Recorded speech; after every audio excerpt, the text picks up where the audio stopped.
আল্লাহর খলিফা থাকতে পারছে? সে সবার নিচে নেমে গেছে। নমরুদ আদম সন্তান, সেও নিচে নেমে গেছে। আবু জেহেল আদম সন্তান, সেও নিচে নেমে গেছে। ইসলামের সাথে, কোরআনের সাথে, আলেমদের সাথে, ইসলাম ওয়ালাদের সাথে যারা দুশ্মনী করে, আল্লাহ ওদেরকে জাহান্নামের কীট বানায় ছেড়ে দেয়, সবার নিচে ফেলে দেয়। উলাইকা হুম শাররুল বারিয়া, সৃষ্টির মাঝে সবার চেয়ে নিকৃষ্ট বানায় দেয়। সাবধান, সাবধান। কোরআনওয়ালাদের সাথে, ইসলামওয়ালাদের সাথে কখনো দুই নাম্বারি করতে যাবেন না। আলেমরা আল্লাহ সবচেয়ে ভালো খলিফা। এখানে আপনারা আমরা যারা আছি সবাই কি আলেম? মনে রাখবেন, আলেমদের সম্মান সাধারণ মানুষের উপরে, সাধারণ নামাজির উপরে, সাধারণ মুত্তাকির উপরে তেমন, তারকার উপরে চাঁদের শ্রেষ্ঠত্ব যেমন।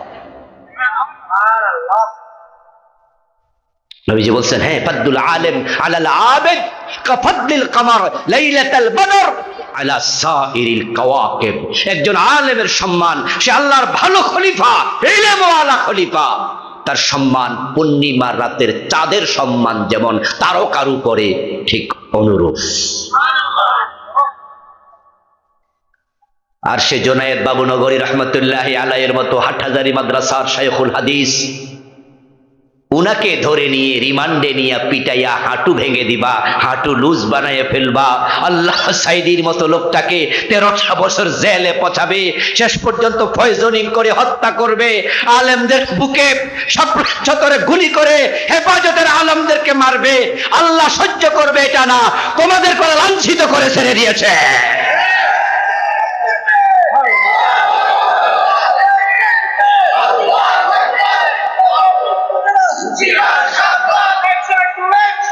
আমার প্রিয় ভাইয়েরা, অ্যাকশন দরকার নেই। অ্যাকশন না কই আল কোরআনের আলো। আল্লাহ তুমি সবাইকে হেদায়েত দাও, বলেন আমিন। আমার প্রিয় ভাই, আমার প্রিয় ভাই, যে আলেমের পায়ের নিচে ফেরেশতা ফাঁকা বিছায়, তুমি তার হাঁটুর মাঝে পিটাও। জুনায়েদ বাবুনগরী রহমতুল্লাহি আলাইহি রিমান্ড থেকে আসার পর থেকে তিনি আর হাঁটতেও পারতেন না, একা একা স্কেচে ভোট দিয়ে হাঁটতেন, দৌড়ে দৌড়ে হাঁটানো লাগতো। ঐশী নামে একটা মেয়ে, তার বাবা মা দুইজনকে হত্যা করেছে, মনে আছে আপনাদের? ঐশীর বাবা পুলিশ অফিসার, ইন্সপেক্টর। শুনেছি আল্লামা বাবুনগরীর পায়ের মাঝে যে পিটাইছে সেই লোকটা এই ছিল। আল্লাহ শাস্তি সে নিজে দেখে গেছে, দুনিয়া শেষ করে দিয়েছে তার সন্তান। কিছু কিছু মানুষকে আল্লাহ তাআলা শাররুল বারিয়া, সৃষ্টির মাঝে সর্বনিকৃষ্ট জায়গায় ফেলে দেয়। এটা আল্লাহর দোষ নয়। আপনি বলতে পারবেন না যে আল্লাহ তুমি তাকে কেন সৃষ্টির সেরা জীব বানাইয়া আবার সৃষ্টির নিকৃষ্ট বানাইলা। আল্লাহর দোষের জন্য দিতে পারবেন না, কারণ আল্লাহ তো আপনাকে নিচে ফেলে নাই। আল্লাহ তো ফেরেশতাদের উপরে রেখেছে, শ্রেষ্ঠ মাখলুক বানাইয়া খলিফা বানাইছে। আপনি উপরে থাকতে পারেন নাই, উপর থেকে পড়লে তো নিচে যাওয়া লাগে। যেমন এই যে আপনারা এখানে বসে আছেন, বলুন তো আপনি যেখানে বসে আছেন এখান থেকে পড়লে কি নিচে যাওয়ার জায়গা আসেনি? পড়লো এখানে থাকবেন, কিন্তু যারা আমরা এখানে আছি 3 হাত উপর উঠছে, আমরা পড়লে কিন্তু 3 হাত নিচে যাবো। আর কেউ যদি বাসার আঘাতে পড়ে, এ 10 হাত নিচে যাবে। কেউ 100 হাত উপরে পড়লে ওখান থেকে 100 হাত নিচে যাবে। তো তুমি তো সৃষ্টির সেরা ছিলা, ওখানে থাকতে পারো নাই, তাই তুমি সৃষ্টির সর্বনিকৃষ্ট হয়ে গেলে। যে কোনো জিনিস যখনই তার গ্রেড বেড়ে যাবে, তখন তার ঝুঁকিও বেড়ে যাবে। আপনি দেখেন আমাদের আজকের এই জমিনে যত নিরাপত্তা এবং আমাদের প্রশান্তির দিক আছে, সবগুলা ইলেকট্রিসিটির সাথে জড়িত। সিসি ক্যামেরা, বিদ্যুৎ না থাকলে কিন্তু এটাও চলবে না, নিরাপত্তার সাথে জড়িত। এই লাইট আলো নিরাপত্তা দেয় আমাদের। আমাদের সব এসি, আমাদের আপনার মাইক, আমাদের যত জিনিস আছে প্রায়গুলোর সাথে বিদ্যুৎ জড়িত। যে বিদ্যুৎ এত উপকারী, তার ছিদ্র করে হাত ঢুকায় দেখবেন সাথে সাথে আপনি নাই। উপকার যেমন করে চরম ক্ষতি করে, পুরো ইন্ডাস্ট্রি জ্বালায়া দেয় বিদ্যুৎ। কোটি কোটি টাকা লস করে হয়ে যাবে বিদ্যুতের কারণে।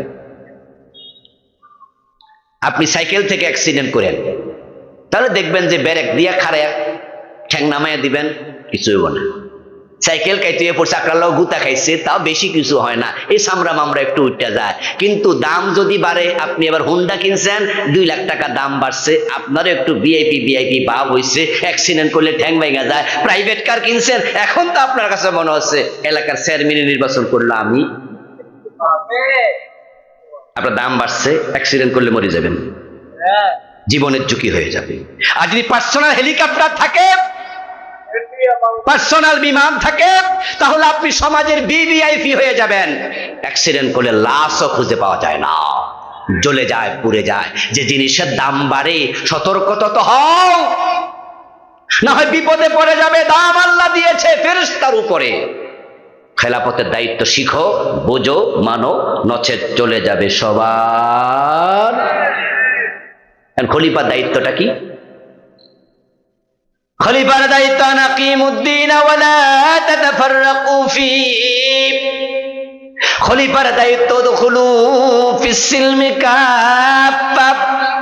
খলিফার দায়িত্ব ইন্নাল্লাযীনা আমানু ওয়া আমিলুস সালিহাতি কানাত লাহুম জান্নাতুল ফিরদাউসি নুজুলা। খলিফার দায়িত্ব হুয়াল্লাযী আরসালা রাসূলাহু বিল হুদা ওয়া দীনিল হক লিইয়ুযহিরাহু আলাদ দীনি কুল্লি। খলিফার দায়িত্ব হলো জমিনটাকে আল্লাহর আইনের আলোকে, খেলাফতের আলোকে সাজাইয়া দেয়া। কিন্তু আমরা তো শুধুমাত্র জিকির আজকার নিয়ে ব্যস্ত আছি। অনেক আল্লাহর প্রিয় বান্দা আছে, নামাজ রোজা হজ যাকাত করবে, সকাল সন্ধ্যা শুধু জিকির করবে। এই জমিনে যে আল্লাহর খেলাফত নাই, আল্লাহর অর্ডারের আলোকে মানুষ চলে না, এ নিয়ে তার মাথায় কোনো ব্যথাও নাই। আল্লাহর খলিফা জিকির করছে, আলহামদুলিল্লাহ, এটা ভালো, এটা তোমরা করো, কিন্তু মাথা ভালো করে বোঝো, কান খুলে শোনো দোস্ত, যে জিকির তুমি করছো, এই তাসবিহ তুমি পড়ছো, এই তাসবিহ কিন্তু দুনিয়ার সব মাখলুকই পড়ে। সাব্বাহা লিল্লাহি মা ফিস সামাওয়াতি ওয়া মা ফিল আরদি, আছে না কোরআনে? ওয়া ইন মিন শাইইন ইল্লা ইউসাব্বিহু বিহামদিহি ওয়ালাকিন লা তাফকাহুনা তাসবিহাহুম। আপনার মাথার টুপি, পায়ের জুতা, হাতের ঘড়ি, হাতের মোবাইল, আপনার মানিব্যাগ, গায়ের জামা, আপনি যা দেখেন না, সবাই নিজের ভাষায় আল্লাহর তাসবিহ পড়ে, কিন্তু তারা কেউ জান্নাত পাবে না, কারণ তারা খলিফা না। আর আল্লাহ খলিফাদের জন্যই জান্নাত বানাইছে। তো জিকির করে জান্নাত পাইলে তো হেরাও জান্নাত পাওয়ার কথা।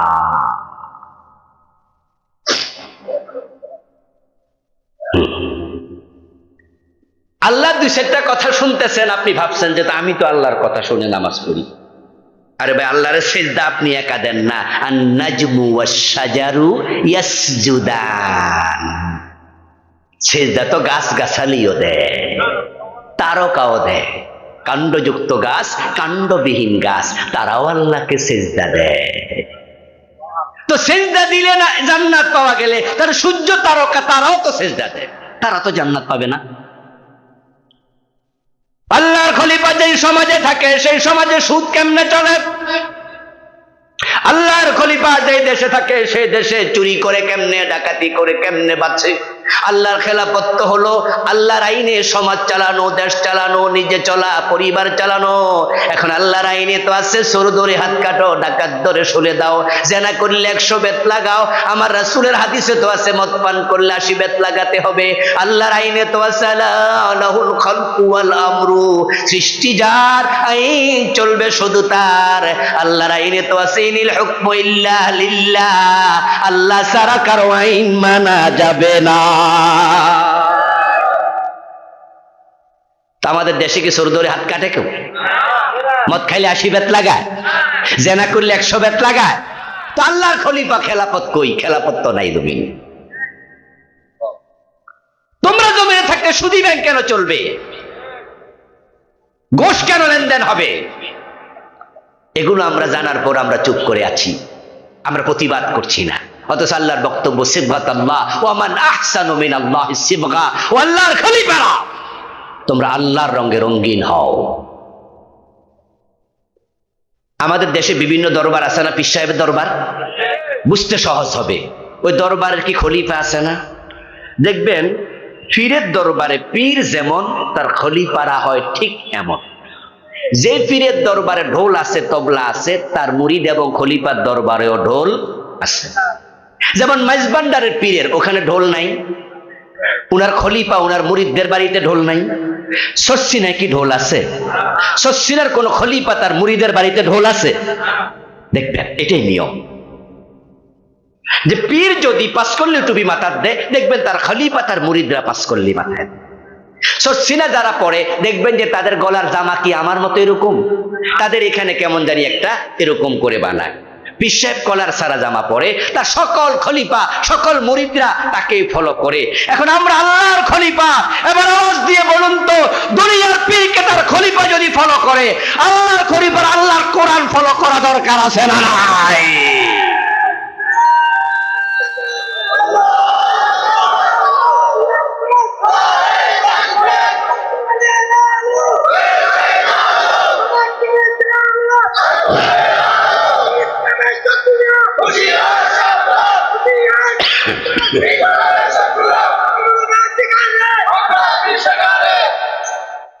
প্রিয় ভাই, এখন পীর সাহেবের সাথে তার খলিফার মিল হয়, আর আল্লাহর খলিফার সাথে আমাদের আল্লাহর আইনের কোনো মিল নাই। এই অবস্থায় খেলাফত টিকবে না তো। ইন্নী জাইলুন ফিল আরদি খলিফাতাম মিন্নী, তাফসীর ইবনে কাসির পড়ে তা লিখেছেন, তাবারিতে এসেছে আল্লাহ বলে আমার পক্ষ থেকে প্রতিনিধি পাঠাচ্ছি, লিয়াহকুমা বাইনান নাস বিল আদল। খলিফার দায়িত্ব হবে আল্লাহর বিধান প্রতিষ্ঠিত করবে, হুকুম দেবে, ন্যায় বিচার জমিনে প্রতিষ্ঠিত করবে। এগুলো তো নাই। আলহামদুলিল্লাহ আমরা কিছু আল্লাহর বান্দা আছি, আমরা ডেসপারেট, আমরা দারুণ ডেসপারেট। আমরা কোনো কিছু মানি না, পরোয়া করি না, আমরা ভয় পাই না, সংকীর্ণতা আমাদের ভিতরে নাই। আমরা সব সময় বলে আসছি, গত 17 বছরের জালেমরাও আমাদের কথা বলা থামাতে পারে নাই। আমাকে 3 বার অ্যারেস্ট করেছে, কুছ পরোয়া নেই। আমার বাড়ি 14 গ্রাম, 12 বছরের মতো আমার থানাতে আমাকে একটা মাহফিল করতে দেয়নি। বাংলাদেশের অনেক থানায় নিষিদ্ধ ছিলাম, গেলেই বলতো না আমনে এই হুজুর না, এই বান বলেছি না। কথা যখন বলবো কোরআনেরটাই বলবো, যখন বলবো আল্লাহর কথা বলবো। তোমরা বললেও বলবো, না বললেও বলবো, ধরলেও বলবো, সারলেও বলবো। আল্লাহর খলিফাকে আল্লাহর কথা বলা বন্ধ করাতে পারবে না।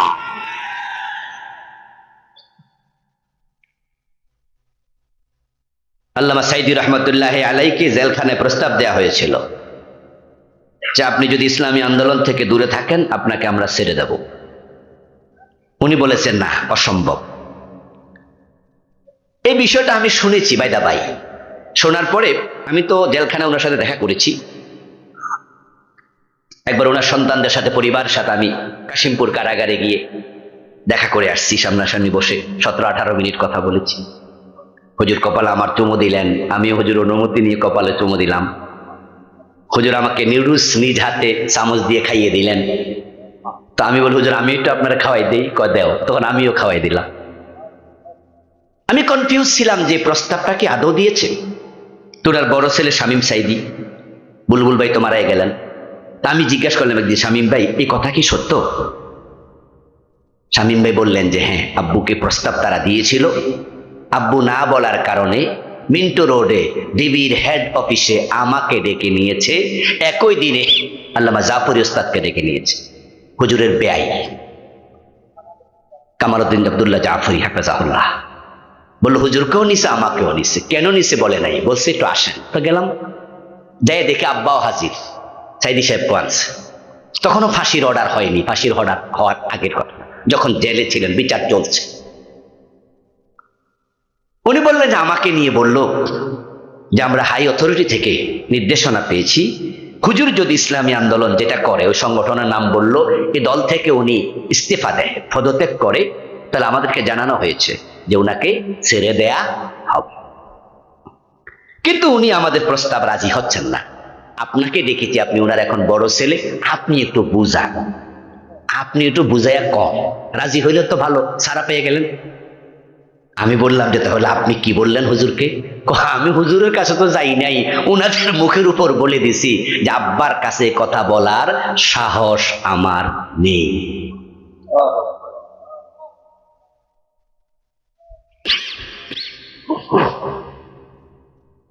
আল্লাহর খলিফার কাছে নিজের জীবনের চেয়ে আল্লাহর আইনের সম্মান বেশি, আল্লাহর বিধানের সম্মান বেশি। ঠিক এই অবস্থায় মরে যাও, জান্নাত। জমিনে খেলাফত কায়েম হলো জান্নাত, না হলো তোমার জান্নাত। আর যদি তুমি খেলাফতের মূল দায়িত্ব থেকে দূরে সরে যাও, তাহলে কপালে জান্নাত, আর খেলাফতে তো নেই জান্নাত কি আর যে খলিফা না, সে কিসের জান্নাত পাবে? সমাজ অন্যায় দেখবে আর তুমি চুপ করে থাকবে, এটা খলিফার কাজ নয়।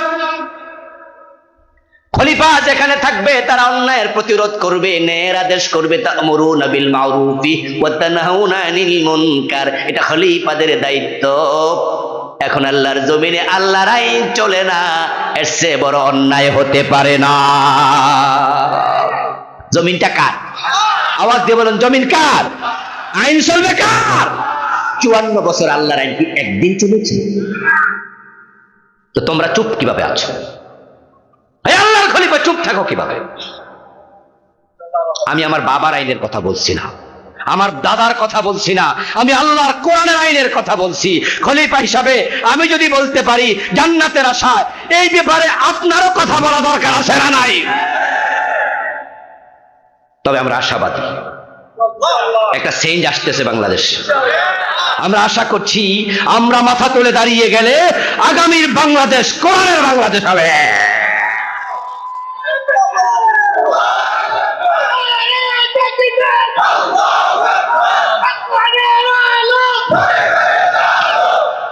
আপনারা তো আগে বলতেন হুজুর আপনারা এখন না কেন? আপনারা এক হইলে তো আমরা আসি, এবার কিন্তু আলেমরা এক হয়ে যাচ্ছে, ঠিক কিনা? এই জন্য সবাইকে এক হওয়া লাগবে। কোন দল দেশ চালাবে ওটা ইম্পর্টেন্ট নয়, একটা কথা হবে, কোরআন দিয়ে আল্লাহর দেশ চালাতে হবে, আল্লাহর জমি চালাতে হবে। এই দাবির সাথে একমত হয়ে যান। নবীজি বলেছেন আল্লাহু ইলা জিবরিল আন আকলিব মাদিনাতা কাযা বিআহলি বিআহলিহা। এক দেশ এক এলাকার লোকেরা তারা আল্লাহর অবাধ্যতা করছে, সীমা লঙ্ঘন করে ফেলেছে। আল্লাহ জিবরিলকে বললেন, জিবরাইল যাও ওই এলাকাবাসী শ্রদ্ধা এলাকাটা উল্টায়া দাও, জমিনটা উল্টায়া দিয়ে আসো। জমিন উল্টায়া গজব দিছে এমন এলাকা পৃথিবীতে আছে না? এখনো তো আছে। লুত সাগর, ডেড সি, জর্ডানের একটা এলাকা, ওটা জমিন আল্লাহ উল্টাই দিছিল। ওটাও হতে পারে ভিন্ন কোন এলাকা। নবীজি বলছেন যে আল্লাহ জিবরিলকে বলছে যাও এলাকাটা উল্টায় দাও।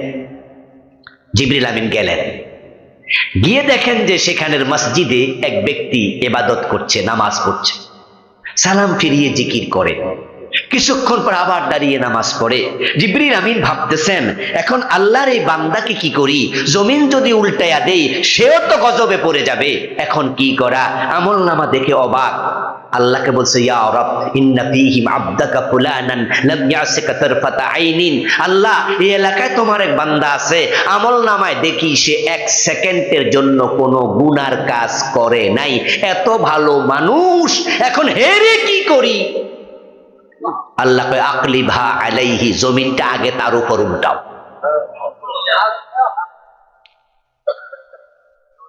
আকলিভা আলাইহি ওয়া আলাইহিম, জমিন তার উপরে উল্টাও, মানুষগুলাকেও সাথে রাখো। এবার আল্লাহ কারণ বলছে, ফাইন্না ওয়াজহাহু লাম ইয়াতামাআর ফি সাআতান কাত্তু, জমিনে কত অন্যায় অনাচার ছিল, এগুলো দেখেও তার চেহারা কখনো লাল হয় নাই, সে প্রতিরোধ করার জন্য মাথা তুলে দাঁড়ায় না। যে ব্যক্তি অন্যায় দেখে প্রতিরোধ করে না সে আমার খলিফা না।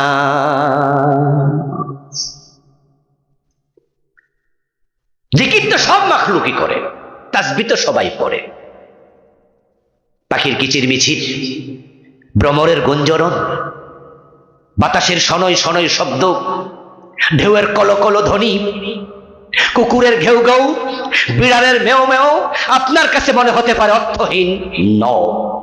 নিজের বাসায় সবাই আল্লাহর তাসবিহ পড়ছে। ওয়ালা তাফকাহুনা তাসবিহাহুম, সেটা বুঝার ক্ষমতা আমাদের। তাই বলো তাসবিহওয়ালা কুকুর, গরু, ছাগল তারা জান্নাতে যাবে না। জান্নাত খলিফাদের জন্য। অতিরিক্ত কাজ খেলাফত। একটা হরিণকে যদি জঙ্গলের 5টা বাঘ ধাওয়া করে, 6 নম্বর বাঘ দেখলে সেও দাওয়া করবে, সেও খেতে যায়। 7 নম্বর বাঘ দেখলে সেও হরিণের পিছু নেয়। কোনো একটা বাঘ তেড়ে এসে বলে না, ছোট্ট একটা হরিণকে কয়জন মিয়া খাইবা, তোমরা থামো, ওই হরিণটা বেঁচে যাক। একটা বাঘও বাধা দেয় না, তারা পশু। তা আপনি সমাজে হাজারো অন্যায় দেখছেন, বাধা দেওয়ার জন্য আপনিও আগান না, আপনিও আরেকটা পশু।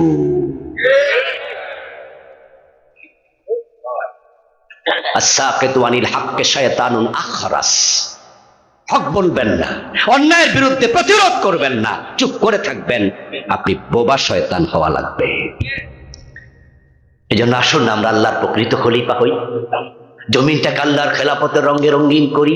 আমরা থাকবো যেখানে আল্লাহর আইন থাকা লাগবে সেখানে। এই চিন্তা নিজেকে গড়ে তুলি। আল্লাহ তুমি তৌফিক দাও, সবাই বলুন আমিন। প্রিয় ভাইয়েরা, আমরা একসাথে দোয়া করে যেতে চাই। আমার লেখা মোট 9টা বই আছে।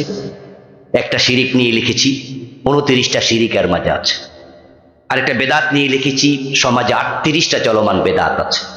কুফর নিয়ে লিখেছি, 56টি কুফর বাংলাদেশে চলছে, পৃথিবীর বিভিন্ন জায়গায় লিখেছি। সর্বশেষ গত মাসের 30 তারিখ একটি বই এসেছে, 9 নাম্বার। 400-র অধিক জিকির এবং দোয়া নিয়ে একটি বই লিখেছি। নবীজির জীবনের উপরে, আখেরাতের উপরে, সালাতের উপরে আমার লেখা বইগুলো রাস্তায় আমার কালো গাড়িটা আছে, সেখান থেকে আশা করছি সংগ্রহ করবেন। হাযা মা ইনদি ওয়াল ইলমু ইনদাল্লাহ আলাইহি তাওয়াক্কালতু ওয়া ইলাইহি উনীব। আল্লাহ হাফিজ। আমরা দোয়ার দিকে যেতে চাই। হুজুর দোয়া করে দেব। আল্লাহুম্মা আমিন।